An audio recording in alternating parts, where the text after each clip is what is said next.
Ang KNN ay hatid sa inyo ng UNICEF.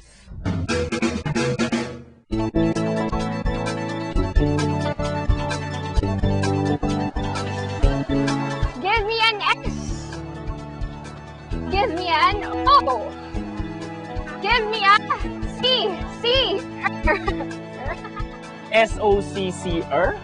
Soccer. From the words associative football. Yes. Kinagdagan lang nila ng yung soccer. Kaya naging soccer. Yung parang teller. Pwede. Itong ulat ni Paul ng Zamboanga del Sur Bureau ay tungkol sa mga kabataang manlalaro ng soccer. Oh, maganda. Naglalaro rin ako niyan. Dito sa ulat ng Zamboanga del Sur Bureau, tuturuan nila tayo ng ilang mga techniques. Game na ba kayo? Panoorin natin ito.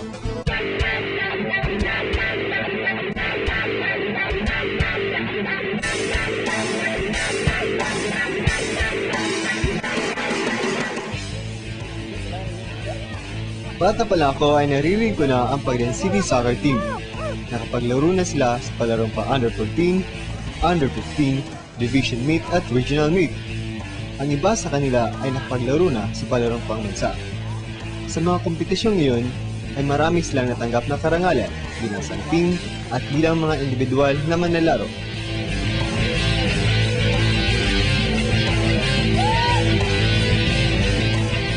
Si Carl Joven Reyes ng Pagden City Soccer Team ay isa sa mga batang napapadala sa iba't ibang lugar upang makipaglaro sa ibang teams. Bagamat siya ang pinakabatang manlalaro sa grupo, siya ang captain ball nila.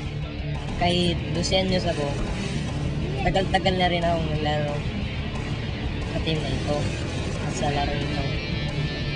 Mas matagal pa akong naglaro sa kanila dahil baguhan pa sila naglaro nito. Ilang taon ka na ba naglalaro ng soccer? Mga 7 taon.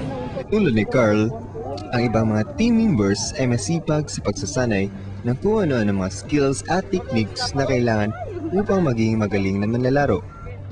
Dapat yung sprinting, mabilis ng tumakbo, tapos magaling kang mag-control ng bola, tapos malakas ang sumipa. Hindi pala madaling makapunto sa isang laro.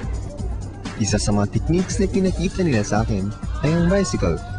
Yung bicycle, yung bola na nasa ibabaw ng ulo mo, tapos bigla mo sisipain, tapos yung parang magbabag tumbling ka para pumunta yung bola pa sa likod mo.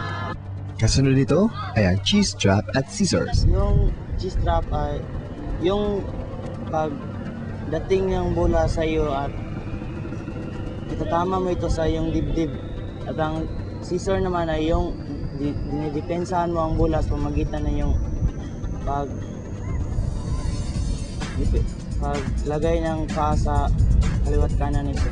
Pagkatapos na ipakita sa akin ang mga techniques, ay tinawag sila ng kanilang coach. Aba, makikipaglaro raw sila sa mas matanda sa kanila. Dito namin napatunayan na magaling talaga silang maglaro at halatang enjoy na enjoy sila dahil nagtutulungan ang lahat ng miyembro ng team. Dapat ang isang team, teamwork lang kailangan, disiplina, palaging present sa practice, at tigas sa ulo, makinig sa tinuturo ng trainer. Bakit kung walang people? Anong nangyayari sa team? Nawawalan sila ng hindi sila nagpapasahan ng bola. May galit sa isa't isa, hindi na sila nag-uusap. Sa larong tulad ng soccer, hindi lamang disiplina sa sarili ang kailangan, kundi disiplina bilang isang team. Nag-iinsayo at nag-ehersisyo sila ng sabay-sabay. Kapag naglalaro, maayos ang komunikasyon nila sa isa't isa. Kaya naman, nakakagawa sila ng mga estratehiya para manalo. Dahil sa mga bago kong kaibigan sa Pagden City Soccer Team, nalaman kong ang larong ito ay di lamang simpleng libangan. Isa rin ito ang paraan upang matutunan ang halaga ng pagtutulungan. O, laro na tayo?